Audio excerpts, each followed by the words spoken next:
Hey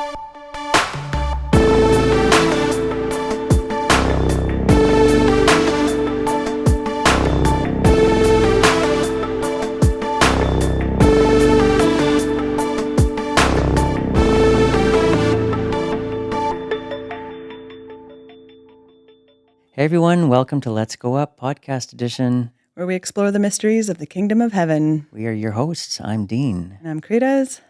And Karitas, today, what are we going to talk about today? Jesus? Yeah. That narrows it down, you know?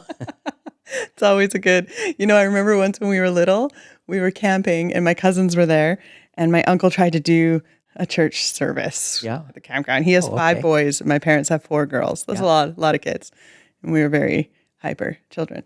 So he's trying to do this church service by himself. And he asked his son a question. They obviously weren't paying attention. And their only answer, which had nothing to do with the question, was, Jesus?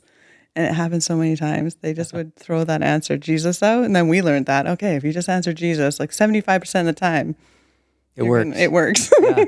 Okay, so one time I was trying to prepare for a service at a church I was working for. And we were in a service planning meeting with all the pastors. Yeah. And I asked the pastor, so, Pastor Antonio, what are you going to be preaching on? He's from Puerto Rico. Okay, yeah.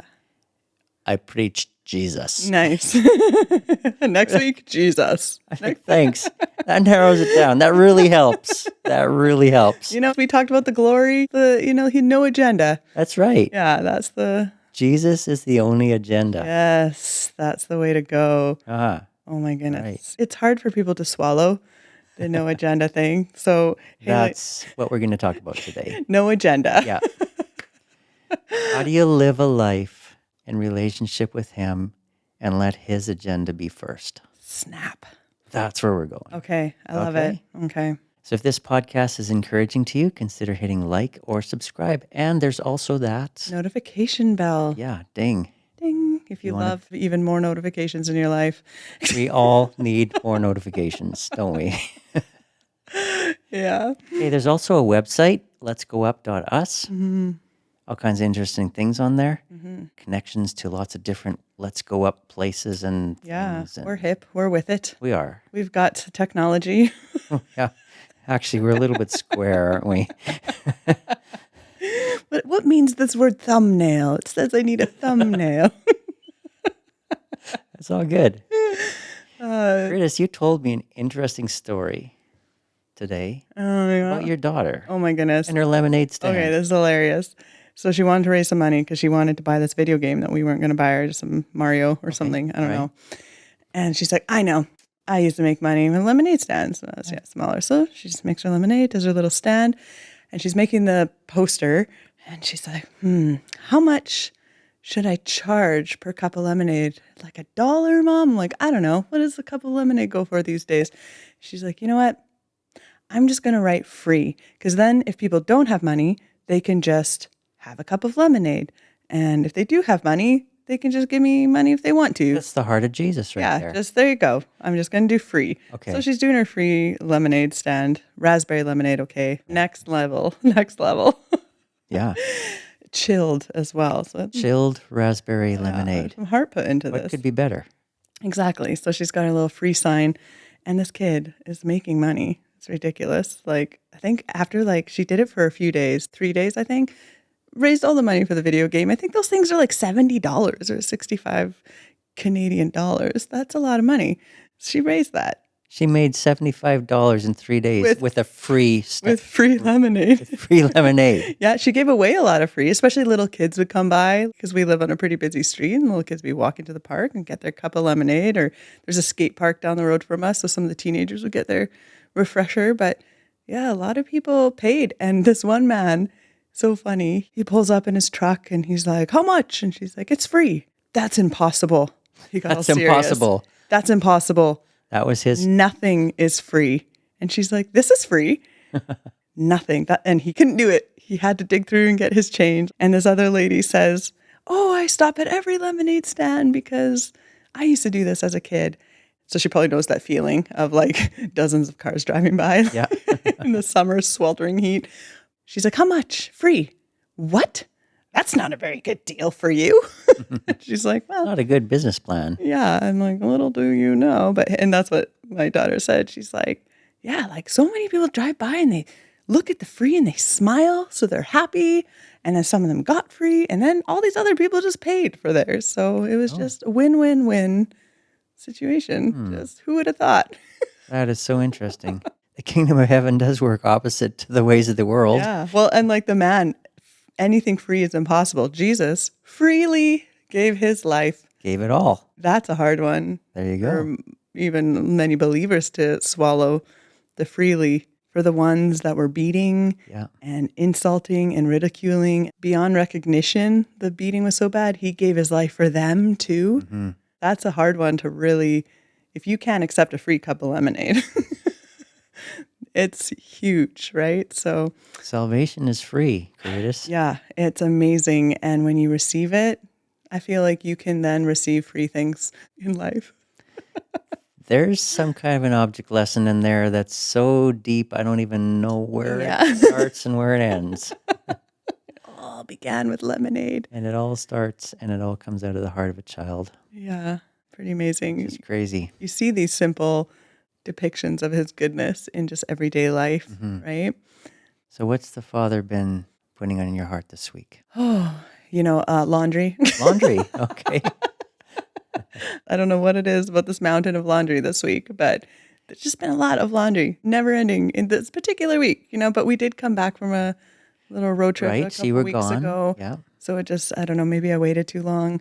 One thing I've been wondering, you were gone. Yeah. Since you've been back, have you seen the dove? Oh my goodness. I have to know about the dove. I'm going to make you wait on the dove. You're going to make me wait. Okay, the dove is back. It's back. Wait, let me backtrack. There is something about the dove. Oh. But let me tell you about the laundry. Okay. I'm telling you, even when you're doing mountains of endless laundry, Jesus is there. Okay. One of my friends said to me, Karitas, it's so hard when you have little kids who, like, the second you sit down, it's like, Mom, right? How do you find that quiet time or that, alone in the closet time with God and, waking up throughout the whole night? And I'm like, you know what? There's these seasons where the quiet place is in the laundry. No kid is bothering you when you do laundry. So it's like, that could be your quiet space with the Lord. Like, he speaks to me doing the laundry, doing the dishes. There are certain seasons in life where sitting down isn't the most relaxing. It's just almost impossible. True. And, you can find these places of quiet stillness with him anywhere. So anyways, that's my laundry story. So I wanted to add here because a couple of weeks ago, James was here with us. Mm-hmm. And he talked about the little book, Practice of the Presence of God with Brother Lawrence. Right, yeah. Brother Lawrence would do dishes. He was a person who worked in a monastery. He cooked and he did dishes. And he would do that, and the presence of God would be on him. Yeah. So strong. So I went back into my library, and I picked that little book out, and I read it again. Mm-hmm. And it really encouraged me, whatever I do, why not do it with the presence? Yeah. Mm-hmm. I mean, there's two ways, right? Yep.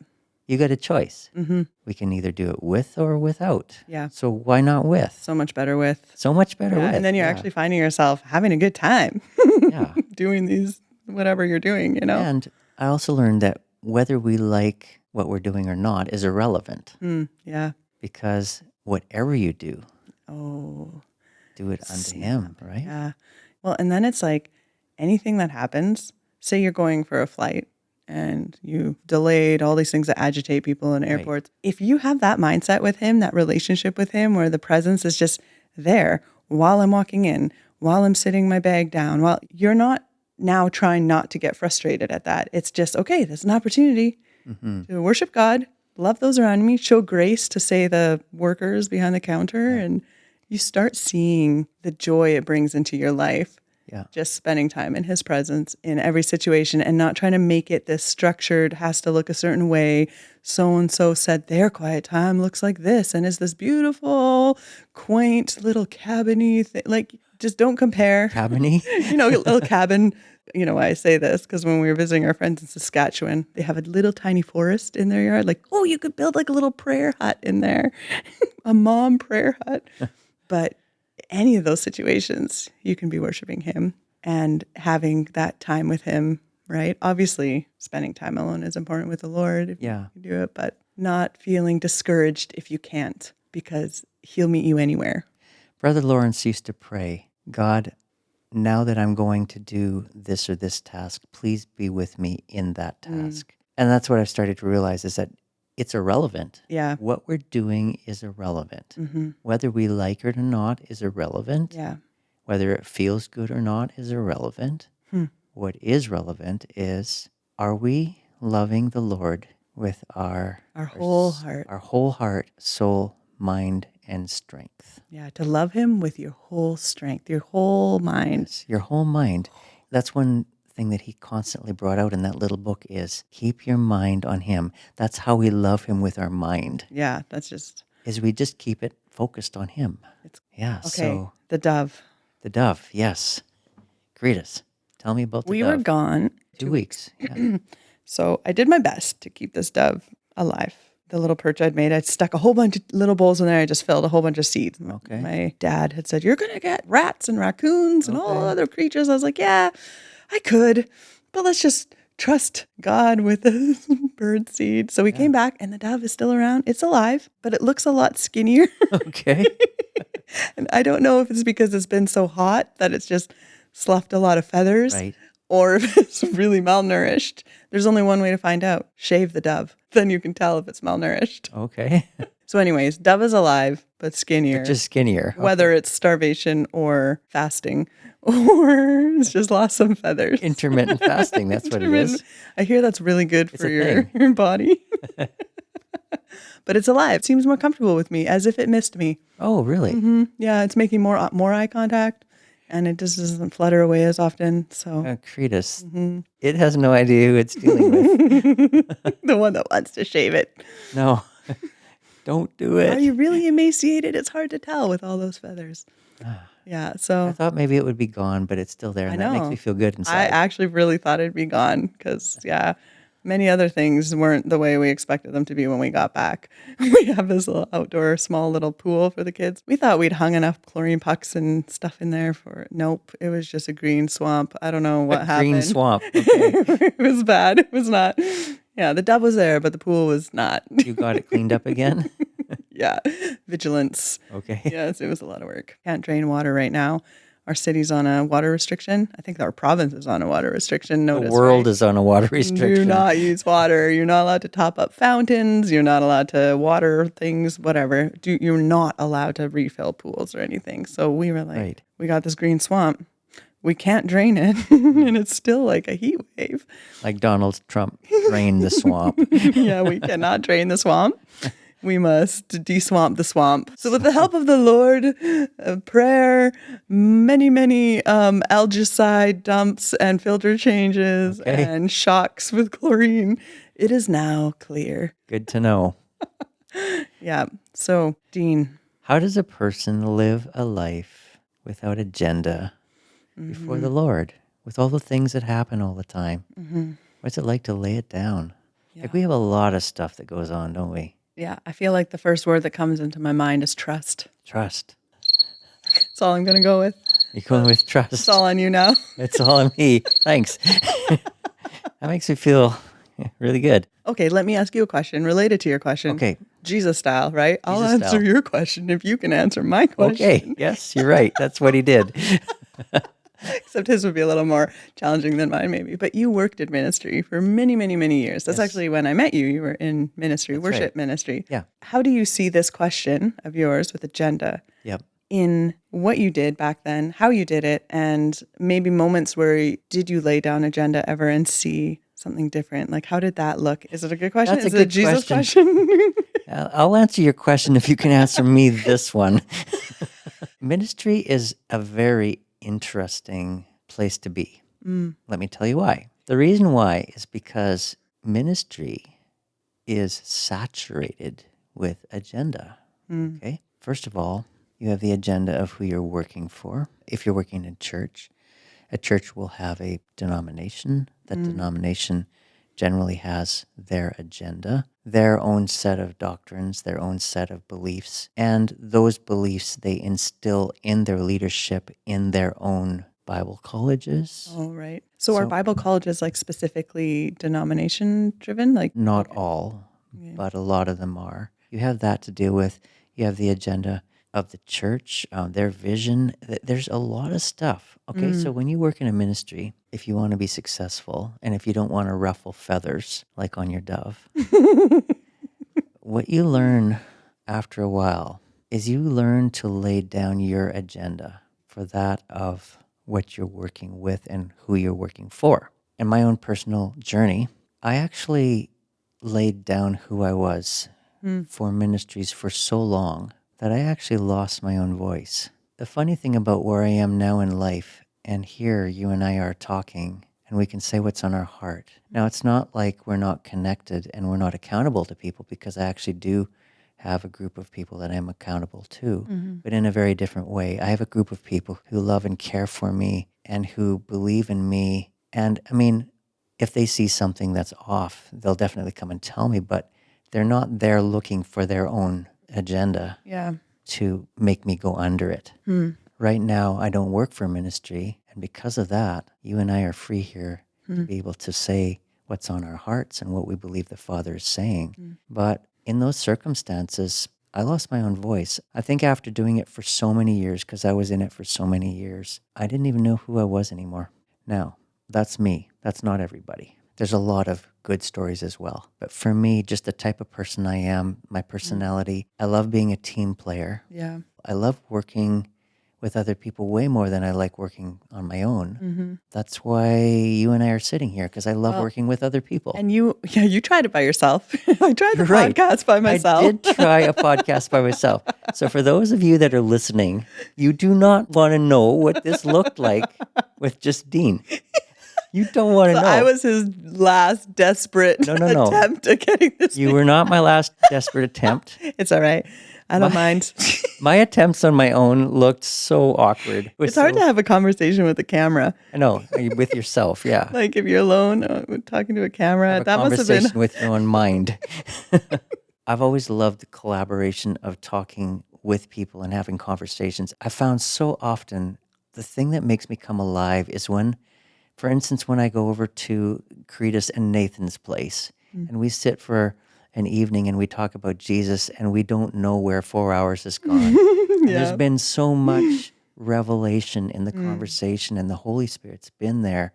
Iron has sharpened iron, and he's brought things out that none of us could have thought of on our own. Yeah. I've always loved that. And so, having a conversation with myself like that, it didn't work out so well. Listen, any excuse to talk about Jesus with someone, I'm like, all right, sure, I'm in. He's good. So if you want to know what actually happened, I'll tell you right now, okay? Tell them. I'm going to tell them. When I was thinking of doing a podcast, the first person I asked was my wife. That would be so sweet, Let's do this, honey, husband and wife team. There you go. Lots of husband and wife teams out there. Yeah. But my wife was like, no, I don't think I'm the right person. Then who is the right person? Anyhow, this was Friday that my wife and I talked about it. She said to me, Dean, let's both make a list of people that we think might work. So we both made a list. Donald Trump was at the top. Yeah. She said, let's compare notes on Monday morning. So on Monday morning, we both got out our lists, and Karitas was on top of both of our lists. Weird. What? So strange. Yeah, that's crazy. Why we asked you. Wow, and look at that. Here we are. Yeah. It was a God thing. Yeah, it was. Back to agenda. When you were talking just before we took this little detour about... It was a detour. It was a detour. It was a super big detour. They're always good, right? I'm still in road trip mode after driving to Saskatchewan, so... It's kind of like we are on a road trip right now with this conversation. Yeah. We should just go in the RV and do the podcast on the road. Maybe someday. Who knows? But one thing you were saying before our little detour made me think about, you were talking about your personality and how this is how you dealt with the agenda and stuff of ministry. You also have a lot of honor for people. Right. And ministries and churches. Like that's one of the first things that really stood out to me about you was how much honor you had for people, even in their opinions, when I realized how different they were from yours, and you still honored them so much. When you're used to a world that argues about everything And then there's someone who just has a completely different opinion, but just has so much honor for the person. Mm-hmm. That was one of the big eye-openers for me of like a new way of being with people. Right. Yeah, because I've been in situations where, people come at me with arguments. Yeah. And I actually don't think that way. It's not my way of doing things. I feel like if you actually love like Jesus loved, everybody, no matter what they carry and no matter how different it is from you, mm-hmm. everybody carries something precious. I don't care who they are, and I don't care how much they disagree with you. Everybody comes at this somewhere down deep inside from a place of wanting truth and sincerity. Somewhere in there is sincerity. And if you can honor that in a person, put aside all of the things and just honor them for who they are and for who the Father has made them. It reminds me of when he says, to the pure, all things are pure. Yeah. When you're living with this pure motive and this pure relationship with him, you start seeing people different. I don't know, Why would I argue with somebody who is made in the image of the Father? Yeah, especially over something that's not like important. Because I can tell you what. Usually it's not. When we get to heaven, Jesus is not going to look at us and say, so did you nail the doctrine, bro? Yeah. Sorry, you got this and this and this all wrong. Actually, what he's going to say is, how did you love? Mm-hmm. And in the end, I think we're all going to realize that we all had it a lot wronger than we thought, right? Yeah. None of us are going to have nailed the doctrine. Yeah, how did you love is so important. How did you love? But we live in a world that loves to debate. I think one thing about social media is that it's given everybody a platform to let human nature rear its ugliest head, which is self. Mm-hmm. What I, my opinion, me, it's what I think that matters. Yeah. There are 7.5 billion people in this world, and every single one of them has a different opinion. Get over it. We all think differently. What's to say that God hasn't made us think all differently for a purpose? Why should diversity be seen as a negative? Yeah. God made apostles, prophets, pastors, teachers, evangelists. There's 5 completely different ministry gifts there for the edification and building up of the church. Yeah. It's the body, Diverse. right? You have a brain, kidney, skin, digestive system. All of it is vital. It's all vital, even though it looks and thinks differently. When you get close to him and you lay down your agenda and you genuinely want to see the way he sees and live the way he says we can live and be one with him, like you start to understand how Stephen could be currently being stoned and still say, do not hold this against them. Yeah. And Jesus being tortured and saying, forgive them, Father. But what I find is that people become very cause-driven. This will be very controversial. Hold your emails on this. I've thought about that a lot. Jesus was alive during one of the most oppressive seriously, psycho leadership. Psycho leaders, you're right. Not okay. This is what we have on steroids. Dean's quote, on steroids. Okay? Yeah. I mean, a soldier would come up behind you on the road, tap you on the shoulder, and say, you're going to carry my stuff for the next 5 miles. And you had no choice but to take all that heavy load and carry it. And Jesus said, if he wants you to take it a mile, take it 2. Yeah. Jesus never involved himself in causes. Yeah. They tried to get him to. Jesus, they're making us pay this unfair temple tax and they don't have to pay it. Like, that is not fair. Just whose face is on the coin? Caesar? All right, give to Caesar what's Caesar's. Give to God what's God. Whose face is on you? Yeah. Jesus, make my brother divide the family inheritance with me. Who made me your judge? Yeah. Which rattled them because I think they were expecting. Well, of course they were expecting it because they were expecting him to come in as king. Yeah. Knock level down the Roman Empire and take over as their Messiah. But he didn't do that. He came in a different way. I think that we need to really find the heart of the Father. Yeah. And make sure that whatever cause that we are taking up, that we're not taking it up out of fear and anxiety. Mm-hmm. Or our agenda. Or our agenda, yeah. Or our motive.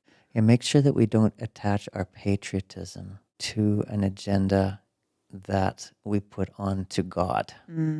Yeah. Because God, he brings up nations, and he brings down nations. He brings up leaders and he brings them down. Yeah.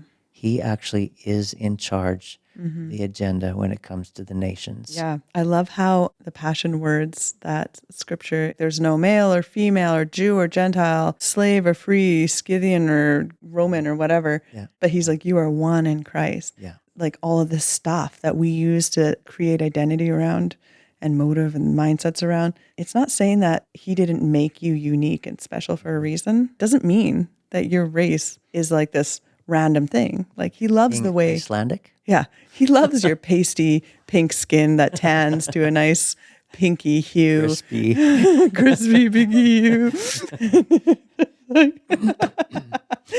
But like, it's not our identity. It's him. It's one in him in a world that tries to create all these external identities, a nation or race or whatever it is, married, not like anything, male or female, the big, you're one in me. Right. But he made males and females. Of course. It's obviously this part of his creation. He made like pasty white pink people and gloriously tan olive people. Who I'm completely jealous of. By the way. Oh my goodness. It's just your identity is in him, that you can use all those things to honor him, but it's not driving your motive and your agenda. Detour. It's a good detour. Yeah. So when it comes to our personal relationship with God, one-on-one, him and us, and the journey that we're on in life, let's talk about the dreams of our heart, things that we desire inside of us. Yeah. Karitas, how do you bring that up before the Lord? How do you talk to him about stuff like that?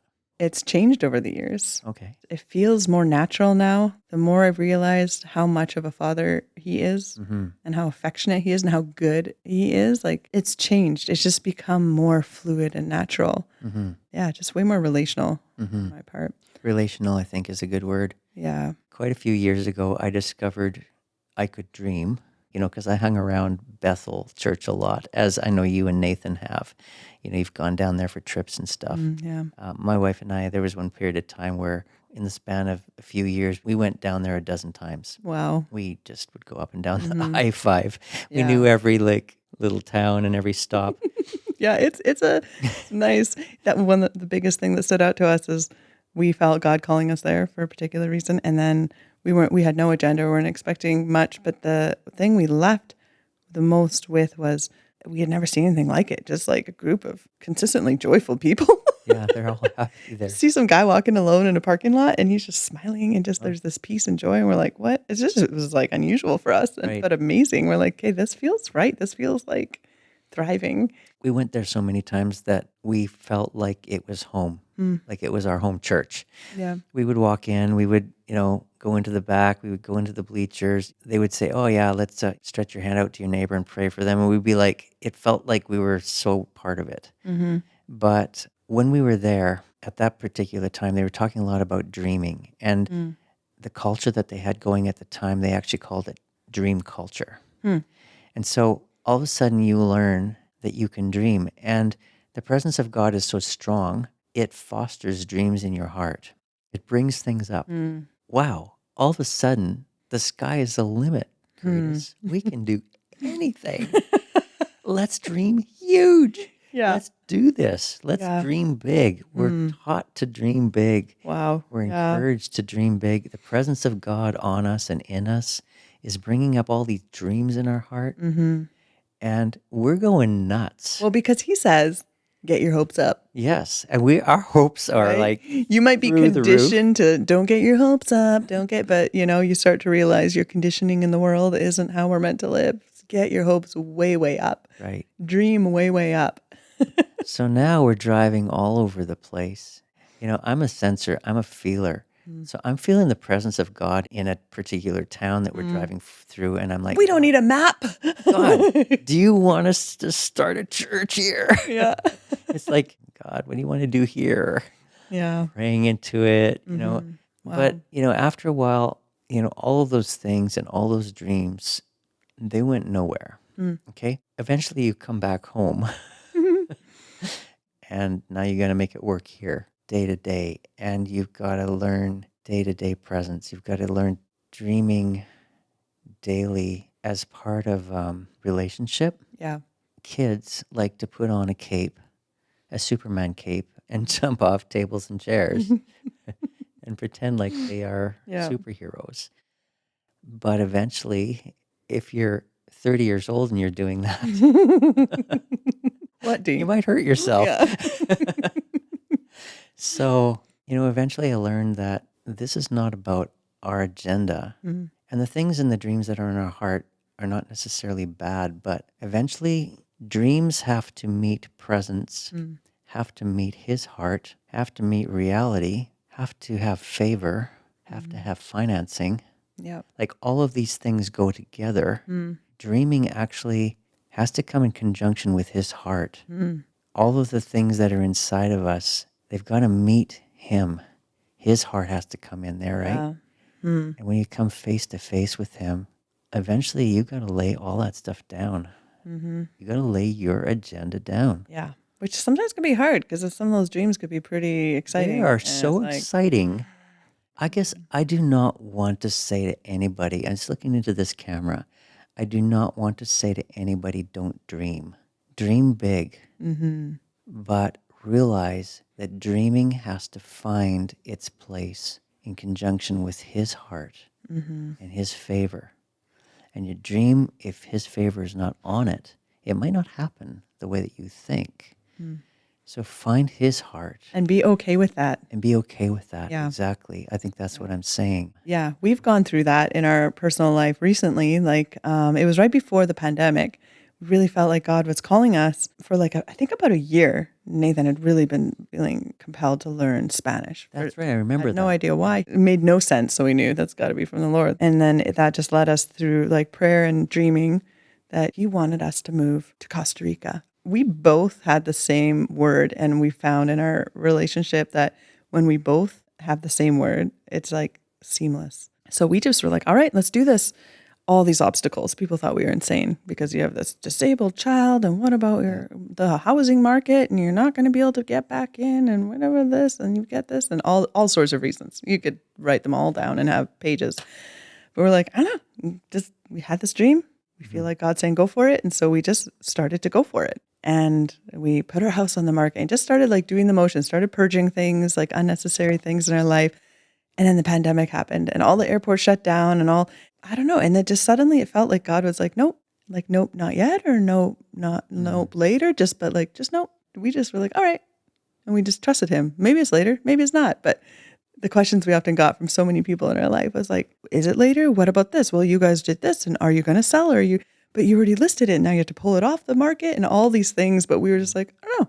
We didn't overcomplicate it. We just felt like there was a pause and we felt peace with his pause. Yeah. And lining with his agenda and having none of our questions answered. Yeah. Why did you go through all this? Why would he? We didn't care why. We feel his goodness. We know his goodness. We just want to follow his agenda. And sometimes it's as much about the obedience of taking those steps. Sometimes the Father just wants to know, how far will they go? Well, and maybe it had nothing to do with us, because I had one friend who actually said to me, it really affected me that you guys did that and started doing that, because they had really felt a draw to ministry in their early marriage. But to see you be willing to trust God enough that you would even go there, it encouraged her heart to such a level in trust with him and kind of reopened their dream door to ministry that they kind of had closed out of fear.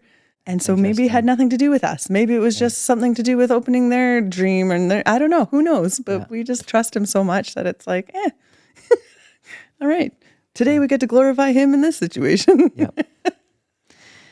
Sometimes it takes years, and sometimes we don't understand why we have certain things that we come up against and why the door gets closed. Yeah. But eventually, if we keep pursuing his heart, he's going to bring us to the place where it's even better. Yeah, you can't go wrong when you pursue his heart. Because he's He's even better than we know. Yeah. I actually had someone tell us that when we were originally starting the process of moving, this wise elderly couple who had spent their life in missions and stuff, and said, for us, it was a 5-year process from when the dream started to the reality. 5 years. We're doing it now. Right. Yeah. And it just seemed like strange. And that was part of my growing, was like, okay, that was like really wise advice. And I felt like instant, now this is it. We got the word. And so, yeah, it was just interesting. I recently did something. I was thinking about my life, where I am now, because I'm in a very different place than I've been in a long time. Yeah. You know, God took you right out of your comfort zone there. Yes, And very much so. You know, put me in a place where I had to learn something brand new. But you've never known as much about blueberries as as you do now. Who knew I would know about blueberries? Oddest thing. But because I'm there, we can do this. Because we were talking about agenda. Yeah. It doesn't matter if I'm in the blueberry field, what I say here. Whereas before, it mattered. I laid down my agenda for the cause and for the group and for my brothers and sisters in honor, like you said, because I wanted to be true to what I was doing and be a team player. Yeah. But the Father brought me out of that, and he brought me here, and I can't say that I don't miss it. You miss it. I really do miss it. I did love ministry work, and I believe that he'll bring me back there. Yeah, but you're too good at it to stay away. I was thinking, though, when praying and just praying about the things that are on my heart. And so about 2 weeks ago, just after you left for your trip, your road trip, I made a list, 10 things. If I were here today and if I wanted to be somewhere else in a year, what would it look like? What would be the things on my heart? What would be my dreams? What would I want life to look like if I could have it any way I wanted it to be in a year? What would have to transpire, and what would be the things that would have to change? And of course, that's completely full of my agenda. It's all me, right? Yeah. So I made the list, and then I thought, well, this is a great list. I really like this. I'm gonna talk to Jesus about it, right? So I love it. Yeah. I love my list. There's no problem in this plan. You know, I spent time with the Father and with Jesus, like I always do, and I couldn't even show him my list. Like I couldn't even read it to him. Somehow, whenever I would go into his presence, it would just seem so wrong. As if I would bring this up now, everything that we're building together, the love that we have, the tenderness and the goodness of God and the presence of God, it would like leave. Like I couldn't bring myself. It didn't have that. It didn't mesh with what was happening. It did not mesh. Like it didn't go together. Yeah. And I was like, okay, I guess I brought my book. I brought it. Oh, a little journal. Yeah, my little journal. So you wrote it in the back, right? It's like foreshadowing. It's like you knew before you knew. I wrote it in the back, all 10 points. Okay. And I thought to myself, you know what? I guess my 10 points will just have to stay in the back of my journal. And that's where it's going to stay. So Monday, 2 days ago, I was praying. I was in his presence. And I heard him say to me, why don't we have a look at your list? Whoa. And I'm like, what? I laid my list down. He's like, no, I'd actually like to look at it. And for the next 45 minutes, the Father and I looked at my list. Wow. And we talked about every one of the things on my list. Oh, man. And he shared insight with me, told me some things that probably just shouldn't be on the list at all, and encouraged me to go for other things that were on it. And showed me a couple of things that weren't on it that should be on it. And one more thing. One of the things on my list, he said to me, that's interesting. He said, I'm going to go talk to the Father about that. I was talking to Jesus. He said, I'm going to go talk to the Father about that. I'm going to get back to you in a couple of days on that. So I was like, okay, great. So yesterday I came back, and once again, I had laid it down, and the Holy Spirit said to me, by the way, the Father's giving you a green light on that. you can do that now. Wow. This is talking about laying down our agenda, picking up his, finding his heart. When something's on your heart, don't go barging into the throne room with it. You know what? Wait for the timing of the Holy Spirit. He wants that conversation with us even more than we want it. Yeah, wow. But it's got to be in the right time, and it's got to be in the right place. It's got to be when our heart is in the right place. Yeah. It's got to be when the context is right. It's just like, Karitas, you and Nathan, there's a certain love and a certain rapport that the two of you have. And there's certain things that simply wouldn't be appropriate to talk about at certain times, right? Like probably now wouldn't be a good time to bring up the way he breathes when he sleeps. There you go. So there's a time and a place for everything and for every conversation. Yeah. And the Father wants to have those conversations with us. But for goodness sakes, let's lay our agendas down. Yeah. And let's let him bring it up. Go ahead and make your list, but let him choose when he wants to talk to us about it. Because he's got the wisdom, he's got the insight, he's got the vision. He knows, right? Yeah. Well, and it reminds me of when he says he will give you the desires of your heart. Like he changed the desires on your list there. Yes, he did. He gave you new desires for your list. Yep. That were probably a lot better than what you originally had, I bet. Some of them actually were way better. Yeah. Yeah. So I think that's just where we wanted to get today. We wanted to get to that place where we just talk about agenda and the Father and always find out what's on his heart and go with that. Yeah. Right? The way you've put it is very simple. It's not complicated. Yeah.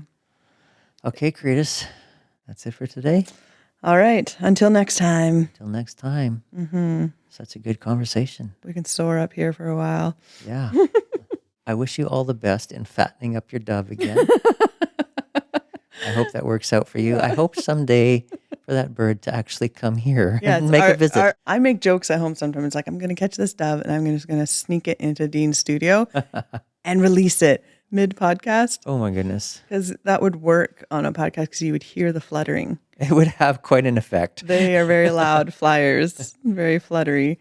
There are a lot of doves at the farm, and when they fly, I love the frequency that's on their wings when they fly. There's almost a whistling sound on their wings. Yeah. Okay, Karitas, that's where we're going to leave it today. That was fun. It was so much fun. All right. Okay. Thanks so much for joining us this week as we discussed the glories of agendaless living. Agendaless living. Yeah. It's another let's go up new word. Yeah, we'll start our own dictionary. We are going to start our own dictionary. I hope you have an awesome week filled with favor, God dreams, lots of love and presence, and amazing peace. See you. Okay, bye. Bam, bam, bam.